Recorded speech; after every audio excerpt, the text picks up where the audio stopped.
Folks, we are live. Welcome to Gamers Health. I am Eric Tenkar, your bartender in the USR. With me is my wife, Rachel. Rach, Rach. the one and only Rach. So, we were actually requested, like tonight's episode, we're going to be dealing with real life issues, right? Death that happens, and how you cope with it. And And it's actually pretty timely yeah, that someone had asked us about covering, situations where you lose somebody in your gaming group or, your someone in social your close circles. circle. And we actually lost somebody this week in our close social circle. So, He'd been in his transition for a few years now, yes. towards, It's rough. yeah. But so before we delve into the main topic and to give people time to log in and view, oh, we did have our listen. It was a Our very busy It was a week. very busy week. I was hoping to set some time aside to hang out with some people, and it wasn't working. So timeline wise, we Oh, this is your little thing. Oh. what here. Yeah, that's the little light. By the way, we one of the things we did this week is I got a new desk. We had the new desk for like a year, but we finally assembled the new desk, cleaned up to make room for the new desk, which is slightly larger. Took apart the old cat tree, brought over the new cat tree, which is smaller but better than the old cat Yeah, tree. it's been sort of in the works for the last couple of weeks. Yeah, and so now it's kind of like set. His space here is set up better and cleaner and more visually appealing. Oh, and also just easier for me to sit down and Yeah, use. I want to be productive now. and also Yeah. easier for me to sit down and use Yes, Rachel's like, without having to pick up dice with my well, toes. you were picking up dice today, but that's besides the point. But I wasn't doing it with my toes. No, you weren't. But so Sunday I woke up to a text message that our friend John, who I've known for longer than I've been courting Rach, actually was from my mother's friend group when they were kids. Uh, Oh, you knew him before you knew me? hmm Didn't know him well. I knew him as a bartender. Ah, But I didn't I know you went over there yeah, before me. just didn't go there that often. uh, And you know, um, John was a retired cop. He lived a full life, man. This man did he was a uh, very active cop. a very active cop, very active in private security, Hmm. working for some of the major corporations in the city. Like financial Yes. houses and So I got the notification on Sunday morning that from his one of his daughters, and she's the one that lives the closest. She was out in PA, outside of Philly, and she's like, "I came in last night. He can't he can't talk anymore. Time is short." So we got dressed and we went over and visited like we often did anyway. John yeah, we was generally went there at least once a week. yeah, if we had something going on like a trip or something, maybe it was only 3 times that month, but we were Hmm. there often. We spoke to John once or twice a week. So he had been given 3 to 6 months 3.5 years ago. So already telling you the type of person he was, Yeah. stubborn as shit. Yeah, he was going to do it on his terms and Yep. his way. Monday we got notice that he had passed, and thankfully his other daughter was able to get up here from down south.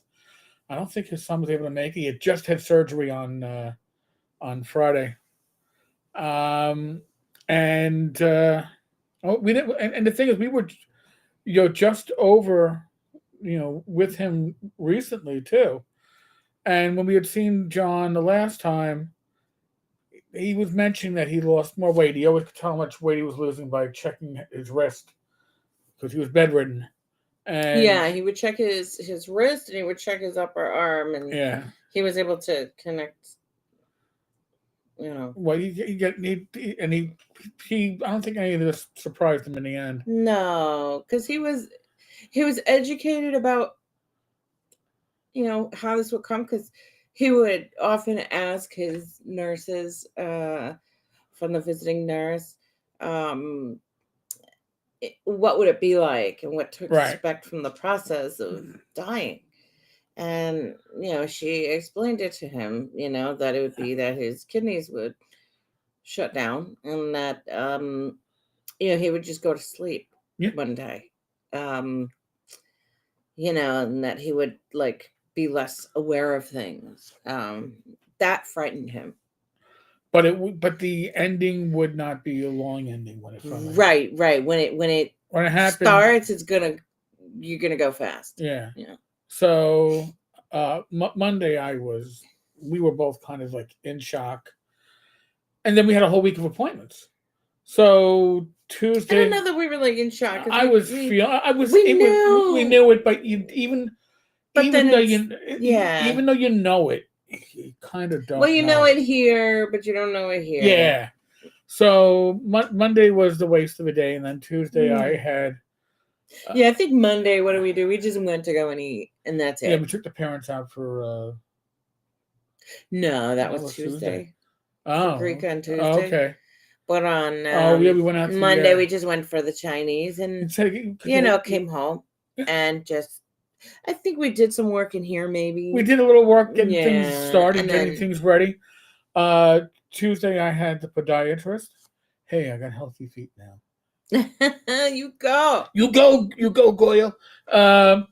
But Wednesday, Rach had a doctor's appointment, and we had the wake. And it was funny that people that knew John, like they all identify themselves by what pub they knew John from. Yeah, that was the interesting. Oh yeah. Kelly's Pub. Yes. Oh, the grandstand. Oh, I'm from Petty G's. Yeah. I know him from Petty G's. And that was actually kind of cute to see that. Yes. It was an interesting. And it was funny. We're like, oh yeah, we used to drink Manhattans together. Oh, we used to drink Dewars together. Yeah. Even his daughter's like, yeah, my father changed what he drank often. He'd get on a kick. Mm-hmm. But and then Thursday we had a big vet visit that we could not miss, so we weren't able to go to the funeral mass. Yes. It was a vet visit for our dachshund. For Daga, and so they determined that she probably has a slip disc, and so what it is that they wanted us to keep resting her, and because she was on the steroids, for a longer period, and she got to rest, and inflammation is down, to start to titrate her off of that. And once that's done, which is Monday, to start titrating her down off the gabapentin. Now, Rach uses all these medical terms. I would say weaning off. Okay, that's. Oh, I'm sorry. That's. I know you use. I'm like tritating. I'm like, I don't know. I'm like, what does tritating mean? And so I'm like, so yes, and then so if she does have a recurrence of inflammation, and she looks like she's in pain, then they want to do the MRI for her, right, and make decisions from there. They also recommended pain management through acupuncture, which I thought was so interesting. I got trained in acupuncture long ago when I worked it was just auricular acupuncture. It was basically 5 points on your ear to help people get through detox. Yeah, they gave the blind girl little needles to put in people's ears. Yeah, I was scared shit. I was like, oh, this is not gonna go well. They're like, ah! It's not like you're doing brain surgery.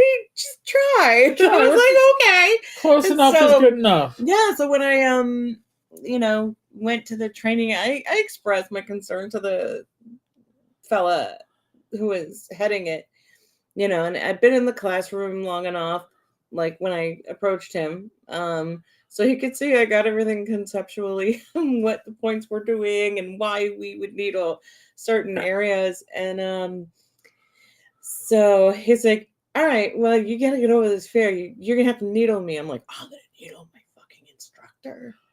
Whoa. Crazy. I'm like, all right, I think I'm going to be sent back to the facility. You got But all right, remedial sure. needling. So I did it, and he was like, yeah, you got it right. And he's like, let's put you in the treatment room, and so I did that, and then he liked the way I dealt with the patients, because like some of the patients, it was for people who were withdrawn from narcotics, and so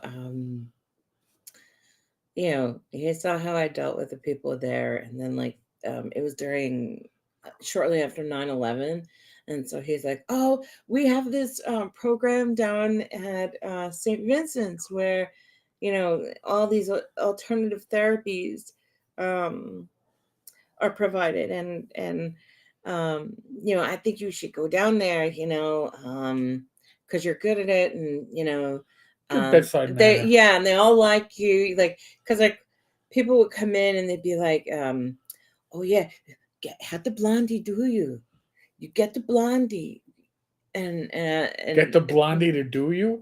to do your acupuncture, man, to do your get the blondie to do it. Just raise your hand when she go by and she'll Get the blondie. So, Hey, blondie. yeah, you know how like it's like they like in the street culture, it'll be like, oh, she's got it. She's got the good shit, Yeah. like that. She's got the good shit, yo. And so, he was like, oh yeah, you should do if you'd like to do some of the volunteering down there. I was like, oh hell yeah, I was like, yeah, I'd love to help out like folks impacted by 9/11, and so did that for as long as the program was going. Oh yeah.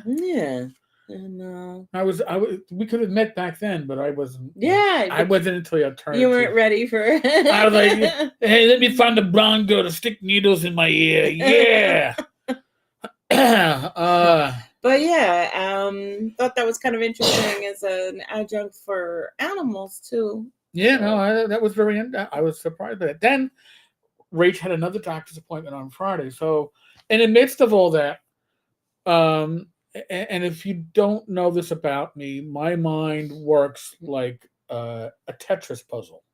So I'm always, I am the practical romantic, as Rach likes to call me. Yeah. But I'm always thinking like, I'm the one that you want packing your trunk for a long trip. All right, I will squeeze out every square inch of that trunk that you need to fit stuff. And I was already in my head, I'm going around and I'm measuring things in this room. Yeah, you learned early though, because your parents. Oh, my parents they take everything on these trips with them. Mm-hmm. So, but I was like, all right, we have a shelving unit that we never got a chance to use because I had no place for it. But it's small and it's narrow. I think it's going to fit just in the corner of this room where I have a lamp in between a shelf, and it made it by half an inch. And I was like, nice. Awesome. Mm-hmm. And then I was like, well, since I did that and we clear out there, then I can move this small... there's stuff more to clear out from there. Yeah, I know. The small shelving unit over from my left side to my right side. And I could adjust. But your left side is looking good. Yeah. And then I was able to move. Now I got this desk that I have right now is I had a very small desk. I mean, micro desk, right height, but no extra space. And I had 2 monitors on it. Not and that desk I brought into another room. We're gonna get rid of my old L-shaped desk. Yeah, too friggin' big. Too big. So what we did is I put my secondary monitor on top of the shelving, gave us all this extra space on this desk. And now I got a plant on this desk. I got a nice stand-up phone charger. I got a little lit of globe, and then we were able to put the cat's new Where's cat tree. Sandra's towel gonna go? I don't know, but the cat tree right over there is like a perfect match for this desk. And she's happy because I have behind. It looks nice in here. Yeah. It really does. And behind the computer is the window. And she always liked to go. Now she has all this, but she can look out the window either from her cat tree or the corner of the desk. Well, yeah, and then like it doesn't obstruct the window, so that's good because the whole computer is sitting right in the window before. So that was this week. Then today we did a lot. I mean, we got this desk set up. Was it yesterday or the day before? Day before. Thursday. Was it Thursday? What do you mean when we put it together? And we got it into this spot. Or was it yesterday? Thursday we put the desk in here. Thursday we got this desk in here. And once we got that desk in here, my mind was going, all right, now I got to get we got to clear up stuff and make the room for the cat tree. Yeah, we put it together like Monday or Tuesday. Yeah. So now we're going to just start working our way around this room. And then what's going to happen is we have an exercise bike and really nice. It's got like a video screen on it. Like some of the exercises is like it gives you the visuals of what it would be like to be like on a bike ride, like in the mountains or along the shore or whatever. So we're going to move that to what is a certain city, currently called the computer room on the Amazon device. But really, it's where we have our main closet. It's off the bedroom, and it's where it's our storage room for majority of my games. But the L-shaped desk has got to go. I'd rather get so much other crap. And so much other crap. And we have no idea. And I'd rather just have nice shelving units there to get the games and clear out that whole space in the middle. And we will move this over, this bike over, and my total gym. So is the gym going to fit with the bike? Yeah, they'll fit side by side. Oh. So but to get to that, we got to work on the yoga. And I kind of want to just take down the curtain because I think the curtains make it look worse. It could.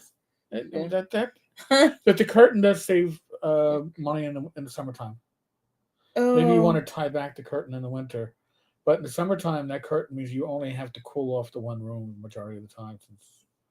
Or maybe we could, I don't know. I'm just saying. Get a barn door hung up there. A barn door. I don't know. I don't know about a barn door. Barn door. But it's just weird the way that the rod is in there. It's like, so our house is like very old. It's from the early 1900s, and so it settles right, and so there's slants, like very typical in New York, like to have like certain aspects of a house like settle, and then it like has like certain slants like to the floor and to the ceiling too, and so the curtain rod is slanting a different direction. Listen. So we got to find some solution to that to maybe like cover it and have it a little more symmetrical. But you know what because the ceiling is not. Yeah, because it's all it's got. But then the curtain rod goes. Yeah, no.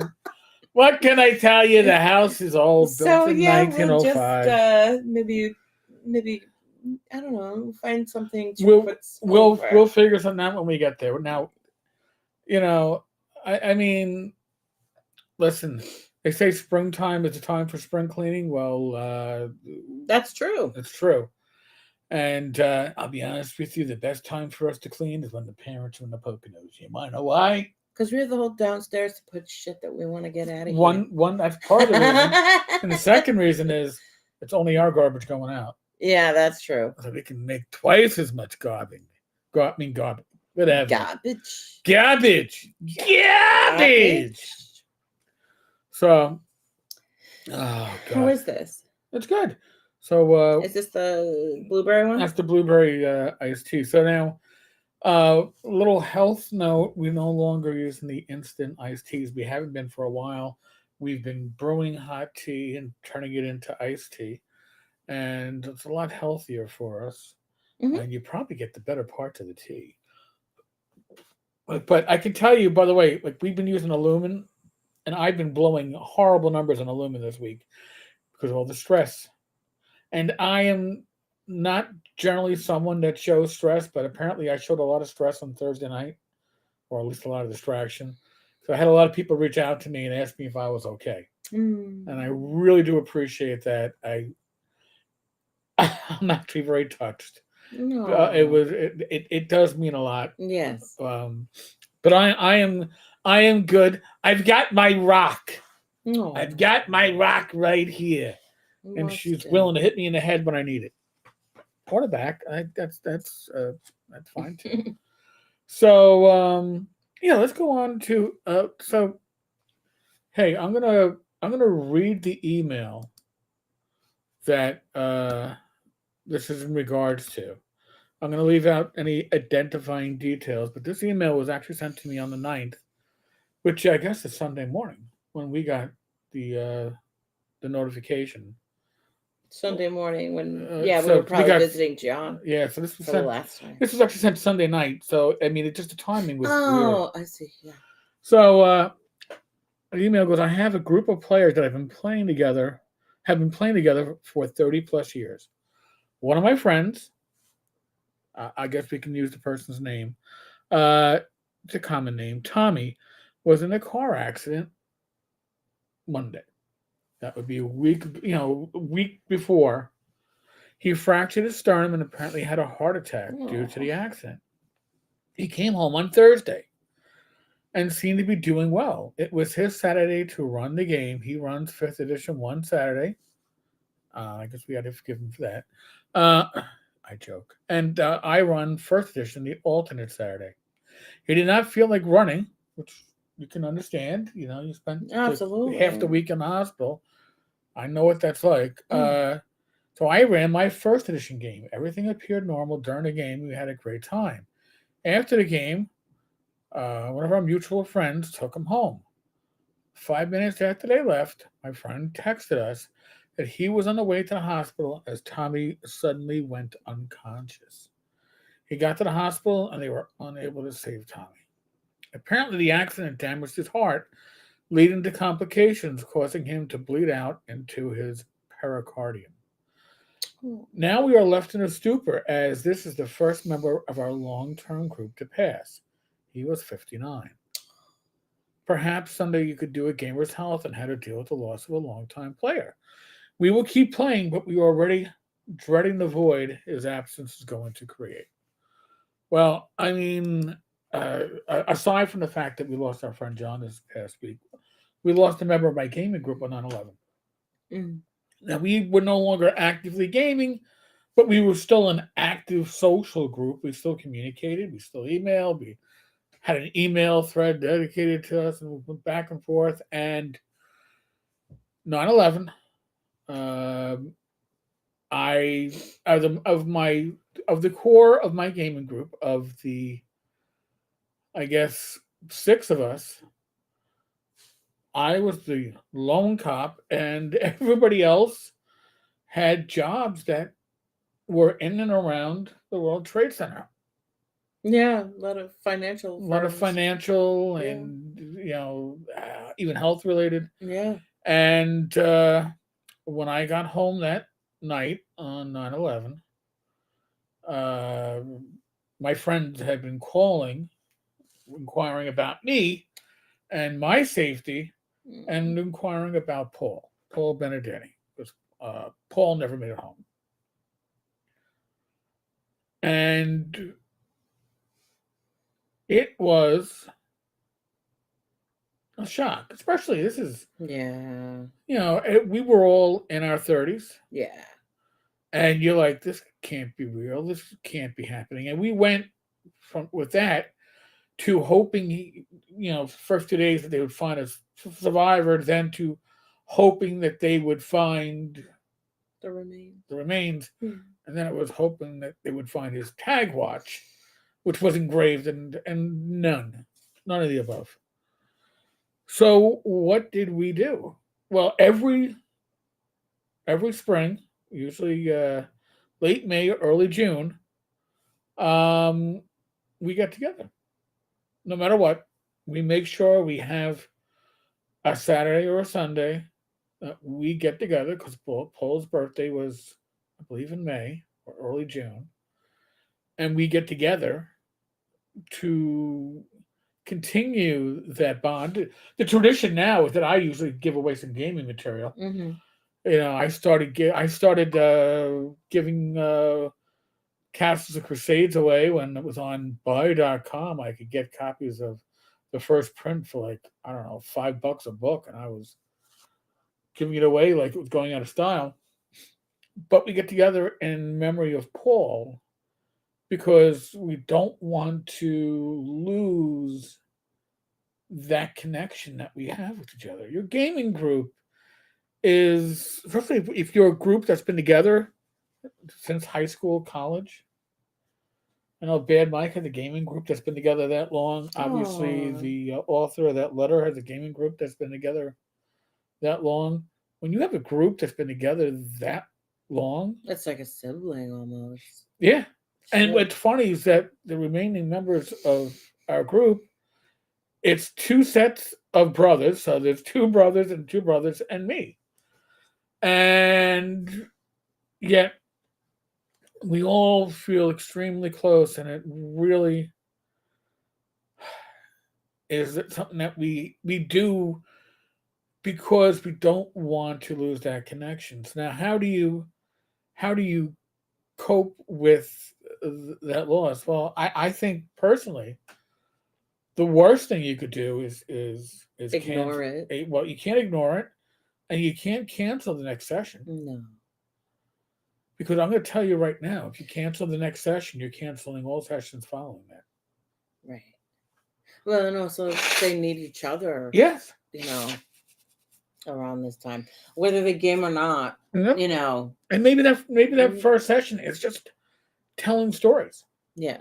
You tell the stories about the friend that you lost, and whatever, however he played his characters in the game sessions, and what kind of a DM he was, and the good, the bad, the stuff that makes you laugh. All right, and you don't have to plan it out. Trust me, those stories will come. They'll just come up organically. Yeah. It's why we do what we do, right? I mean, we're gamers. If you are a tabletop RPG player, to a large extent, you're a storyteller. And I'm not talking about storytelling games or stuff like that. I'm not getting into that. But you are participating in a regular event that has an ongoing storyline that you are making together. And yes, you've lost somebody from that group. But it shouldn't end the group. You shouldn't allow it to end the group. I mean, Rates did bereavement counseling for a number of years in our local parish. Yeah. Pretty much because she threw her husband under the bus during pre-K. I didn't know what I was doing. She had a flex. She had a flex and basically volunteered herself into what? You did, right? You volunteered yourself. When the priest asks you if you know anybody No, I know. I was like, oh, Yeah, he's asking me. All right. yeah. You would happen to know our bereavement minister is retiring. You would happen to know anybody who could. Well, at first I said, "Oh, well, let me check it out." Yeah. Just see if I could find like a proper Catholic, because I wasn't fully Catholic then. Oh, they don't. They listen. They would have taken a heretic at that point. Yeah, that's like just as long as you can fill the role, we don't care. Yeah, it's like I was like, yeah, me. Yeah, I understand. Okay, and then it's like, what did I do wrong? I did nothing wrong. I did nothing wrong. That would be my I wife's. didn't do it. When 40 years from now on Rachel's gravestone, it's gonna say, I did nothing wrong. And that laugh tells you I am absolutely right, by the way. I don't know what quote they'll use for me, but that's certainly the one that we'd use for Rach. He's gonna be something with, I got news for you. I got news for you. But listen, no matter how it plays out for that first session, it's going to be emotional. I mean, Yes. my nose is running partially because we kicked up a lot of dust today, but partially because, I'm still feeling a raw loss for our loss of our friend John, Yeah. and that's one that we had a 3.5-year notice. It was going to Yes, happen. we knew, and we even knew like he was sort of losing certain abilities as the years went on. Yeah. Yeah. And now how do you handle the shock, right? This is not a natural event, right? This is an event that it was a car accident and they seemed fine, and then this was a bam. truly shocking one. But you know what? Life doesn't care. When my son's mother passed, she had given birth to my son's sister, and she was at a follow-up appointment at her GP, her doctor's office, general practitioner, or primary as they call them now. At her primary care? Yeah, it wasn't the gynae. And her blood pressure was through the roof, and he called an ambulance right to the right to the office. They can't let you go if it's a certain. And she made a phone call to her child's father and to her mother, and said where she was at. And by the time they got there, she was in a coma. She had a brain hemorrhage, likely due to unforeseen complications from childbirth. So that was a shock to me. We were still actually pretty good friends, and I wasn't expecting to become a full-time father. Right. And it was a shock. And I had spoken to her on the phone like the day before, and everything was normal. And we were just talking about Chris, my son, or our son. And I was like, all right. And then this happened, and you're like, because you never planned for it, right? Like with John passing, our friend John passing, we had no amount of planning is going to get you there. But at least we were kind of like, all right, well, he's in a better place. Yeah. I wasn't saying that when my son's mother passed, and I'm sure nobody in the gaming group was saying that when this gentleman passed. When my friend Paul passed, none of us were saying that. No. And the reality is, when it comes to death, the ones that suffer in death aren't really the ones that have passed. The ones that suffer in death are the ones you leave behind. Yeah. Because they're mourning, right? They're feeling the loss. There is something that was always there. This gaming group, they knew every other week who was going to DM, And every week he's going to be at the table. Mm. You know, whether it's knocking down beers and scotch or knee high and Gatorade, you know, depending on the gaming group, eating Doritos and other sort of crap. You just knew, right? This is part of your atmosphere, part of honestly part of the scenery, right? You get that regular gaming group. When somebody's missing, you feel it. Even if it's only missing because they're on vacation, they had a family obligation. You know, the wife would have or their spouse would have killed them if they missed it. You can't. What comes first, your game or your son's graduation? Probably the kid's graduation. You would hope, but I'm just saying. You notice when somebody's missing at that table, and for a gaming group to be together for 30 years, you're beyond extended family. You know, you're gonna feel that loss, and it's all right. Yeah. You talk about it, and again, that's where you're gonna be talking about. Oh man, you know what I really. The one thing that really pissed me off about so and so was when he ripped gas off at the table or whatever it is. You're going to hear about those things too, right? Because that's part of the cleansing process, right? Of dealing with it. And people go, "Oh God!" It might not be in the first day. No, it might be as time goes by. My gaming group, it was okay. You know, it was right away because you talked about the good stuff and the bad stuff. Okay. But again, it's going to happen as your social group, your family unit needs to deal with it and process it.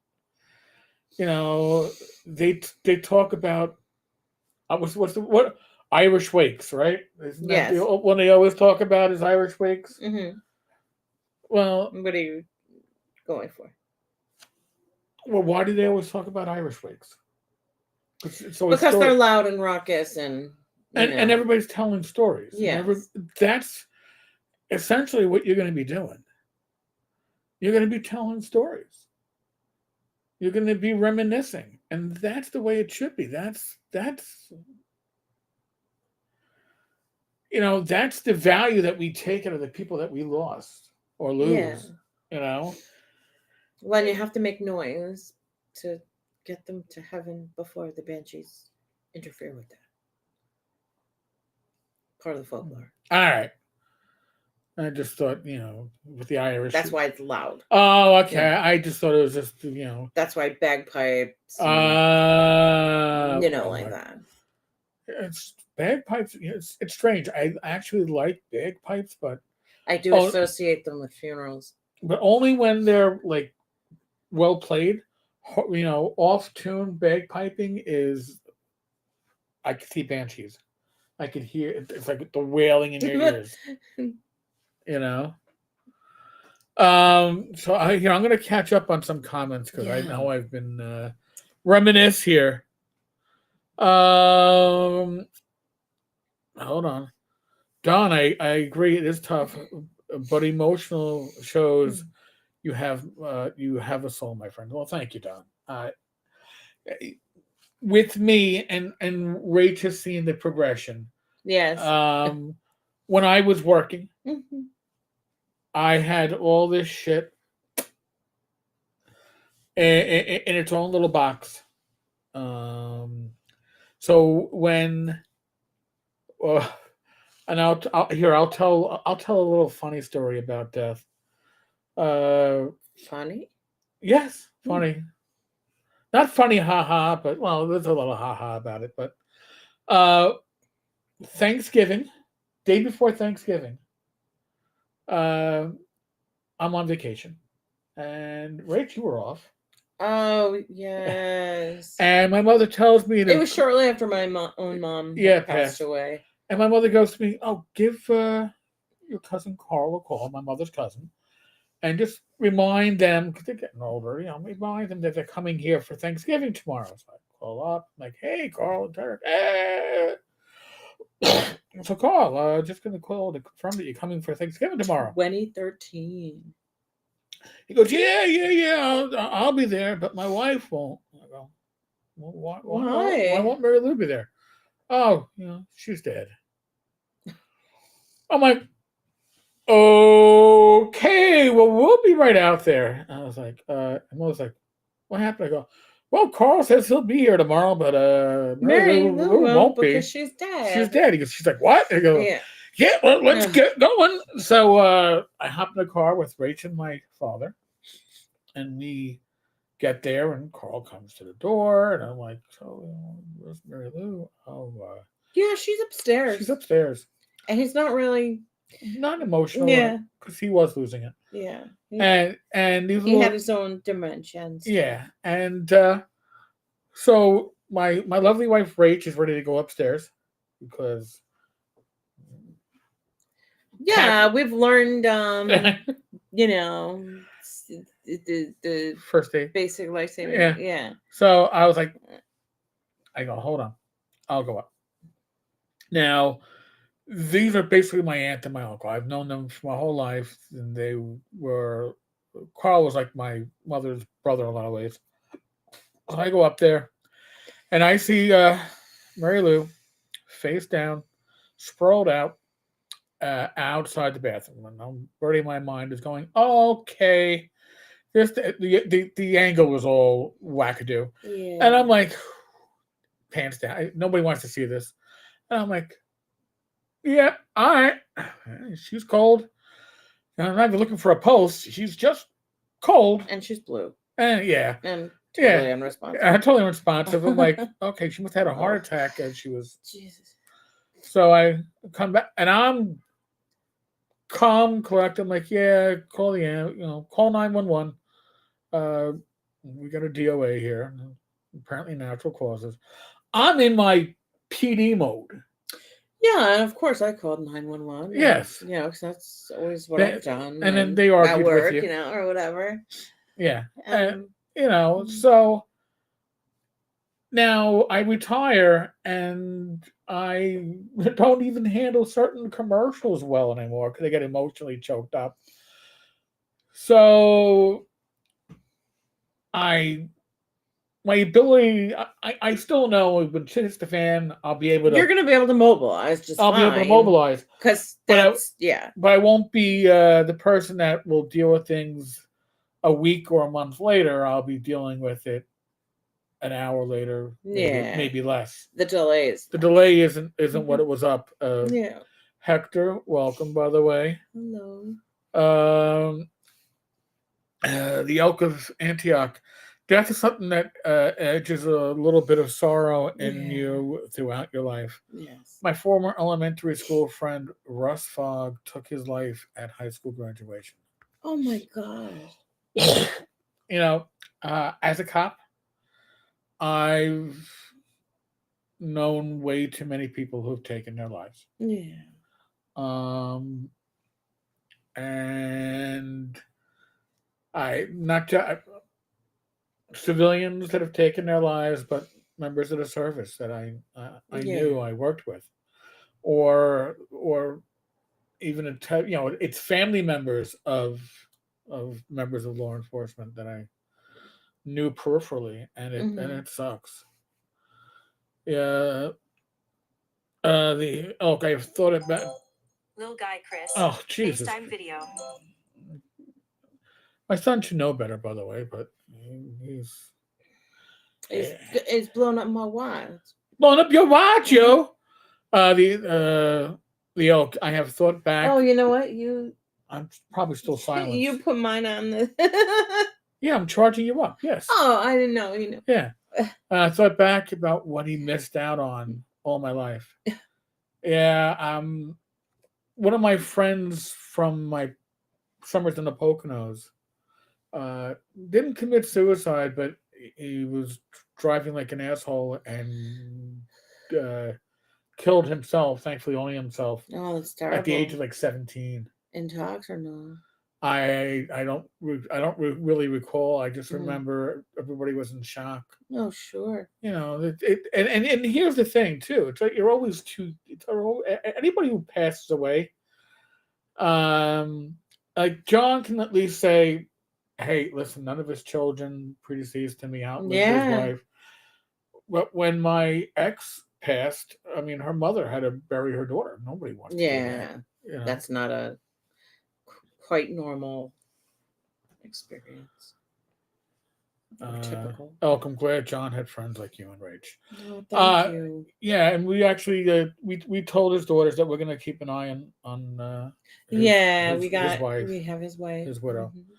You know, because we were visiting John. We'll Yeah. still be visiting with her. And I told her at the wake that we'd give her about a week before we call and check in. Yeah. I don't want to be that. Are you okay? Because she was even busting my balls back. Like, you're gonna be you're gonna be like my parents checking on me. I'm like, yeah. Hell yeah. Yeah, we're gonna do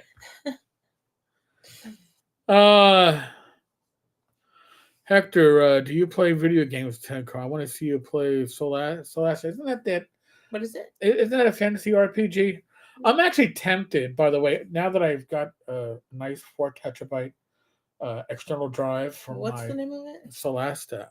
Never heard of it. I have. I'm actually tempted to get Bard's Gate 3 when I have a little time sink to have.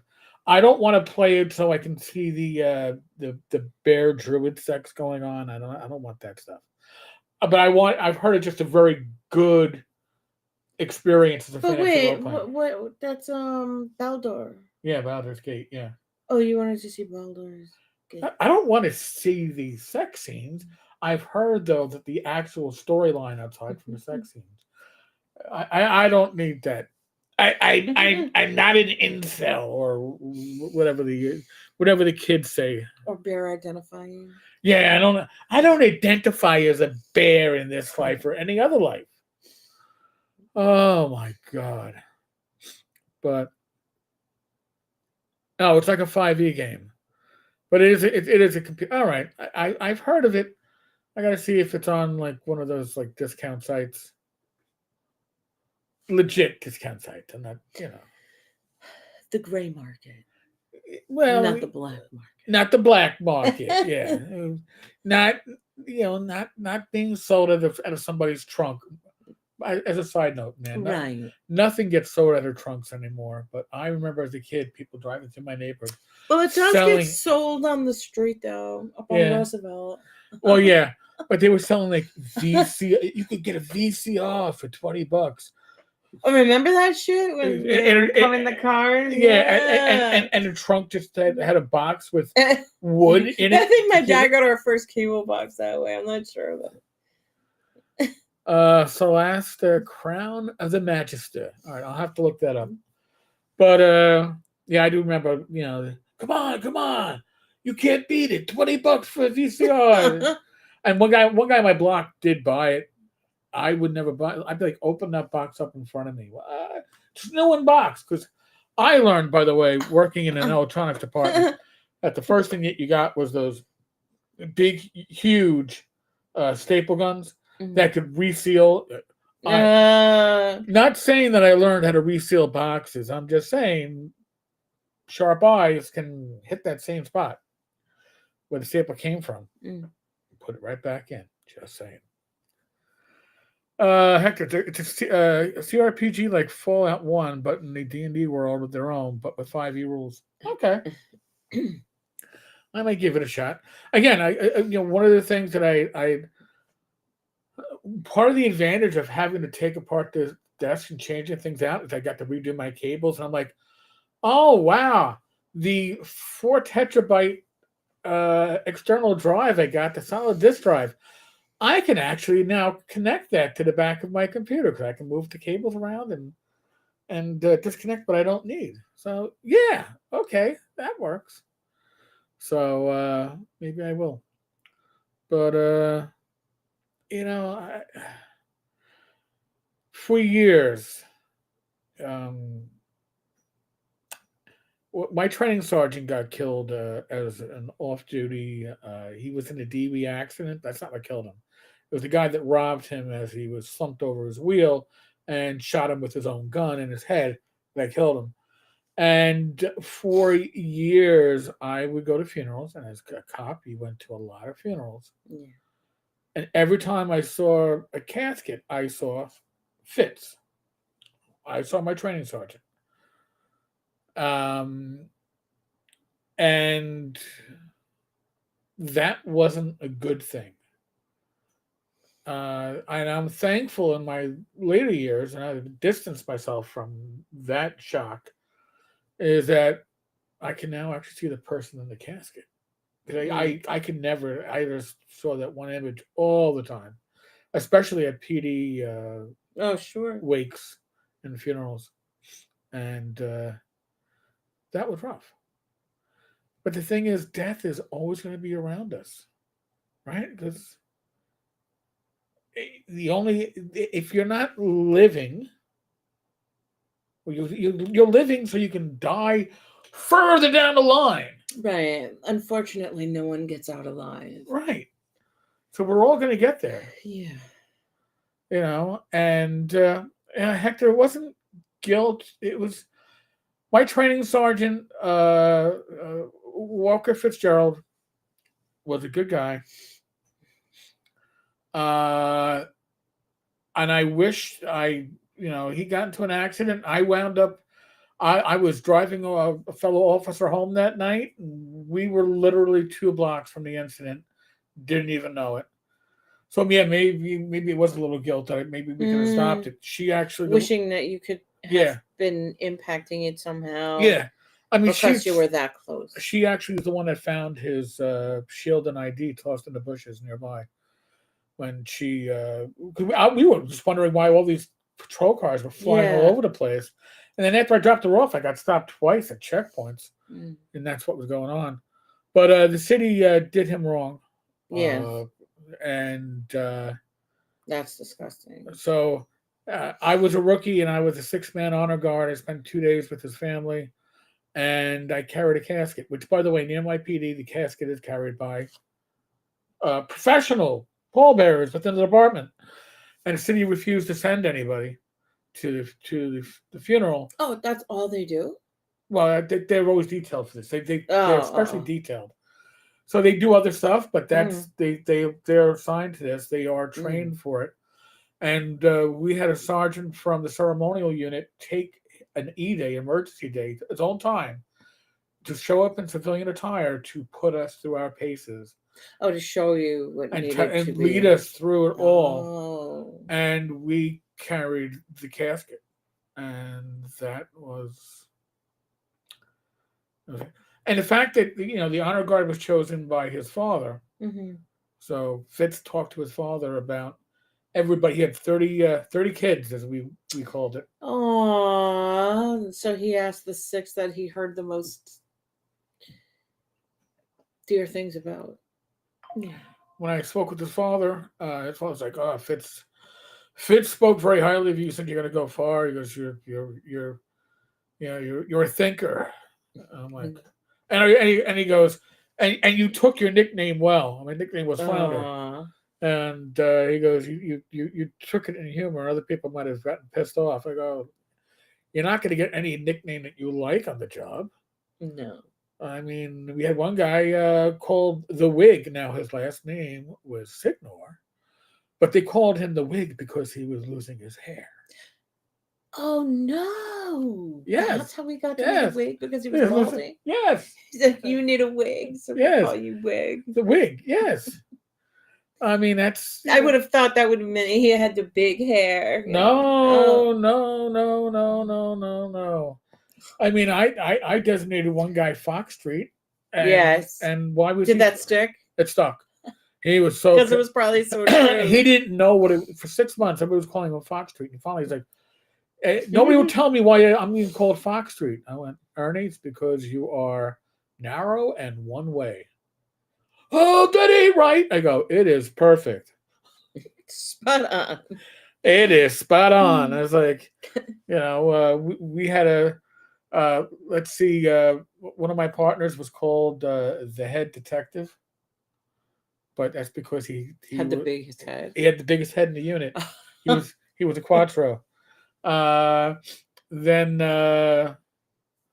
we had the Guppy, The guppy was the third wheel in my car, Oh. and his girlfriend did not like the fact that he was called the guppy, and insisted he had to be called uh, little E or something like that. And I had to tell him, I go, listen, Eli, you are the guppy, and if you don't like being the guppy, we will find a worse name for you.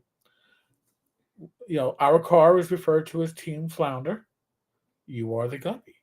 You will accept that. And he accepted it. It worked. Mm. So then he got promoted and it didn't go along with him. It didn't stick where he went. Yeah, no. But yours didn't quite either, except for people that knew you from. Well, here's the thing. I got, and then we'll leave you all on this one. I got my nickname in the 4-2 precinct, and for those that have seen Fort Apache, the Bronx, it's where all those outdoor scenes of the precinct were filmed. 4-2 precinct, and that's where I got my nickname. So I get transferred to the 4-1 trace unit, and I report to the desk. And I'm like, Officer Steiner, 4-1 trace unit. And the desk sergeant looks up and he goes, oh, Flounder. How the hell? Because your old command calls ahead and tells your new command everybody's nickname. Oh, no matter where? I mean, I just thought because it's neighboring precinct. Nope. Oh. Nope. And the street will know the nickname. They called ahead. And then when I had to go back to my old command to try to steal a locker, and I see the sergeant who's newly assigned that day, and I'm like, Sarge, Officer Stina, 4-1 tracer unit. I used to be in a 4-2. I'm looking to get a locker. He goes, oh, you must be Flounder. I was like, how the hell do you know? Listen, your nicknames, and when you're a cop, everybody knows. I became a sergeant. The nickname did not follow. However, we had a new nickname. Me and my driver. If they wanted us on the air, they didn't, and it was unofficial, and they didn't want to raise the 2-6 sergeant. It was Frankenstein on the air. Why Frankenstein? My driver's first name was Frank, and everybody called me Stein. So Frankenstein was the sergeant's car. Whatever works. Cute. Elk, I met William Shatner at the airport. Like many actors, he had a slender body and a gigantic head. Oh, I could see that. He looks like that. Hector, because I got shot in real life. I know how it does feel. Don, death is tough. And if the person is close to you, little things can set you off. Yes. Definitely. And sometimes when it comes to like death, you're like, you don't realize maybe how that person impacted you. Yes. Until they're gone. I mean, there was one point at a old pub where it seemed like we were losing regulars every season. Yeah. It's like, oh, somebody else is gone. Don, date night, a conclave on the TV with homemade. Enjoy your food. We're going to sign off ourselves. Enjoy. We might be watching a little Reacher tonight. Oh, okay. Gotta, come on, it's a good show. Yeah. All right, folks. Listen, I thank you all for listening to me ramble and Rach make coherent sense. That's part of why you probably show up, right? You want to hear me ramble and Rach be the coherent one. If it was the other way around, I'd be terrified. But thank you for spending. This was good for me also too. Yes. To talk about John. I could tell you that John 10 years ago laid somebody out with one punch. Somebody half his age. Oh my God, that is such a great story. Because the guy thought he was like being noble. You take the first punch. He was like, he was an immigrant from Ireland. You take the first. It's like, well, you take the first punch, but he's still like, why are you in a fight with a 72-year-old man? John took the first punch, laid him out. Yep. Boom. He was done. So that's the kind of man that I am mourning right now. So Yes. thank you, John, for all the stories. And thank you all for listening to us and spending your evening with us. And next live stream will probably be Tuesday afternoon, I'm thinking. And then Wednesday evening. Oh my gosh, we're back to having those afternoon live streams again. Tina, enjoy your date night. Enjoy.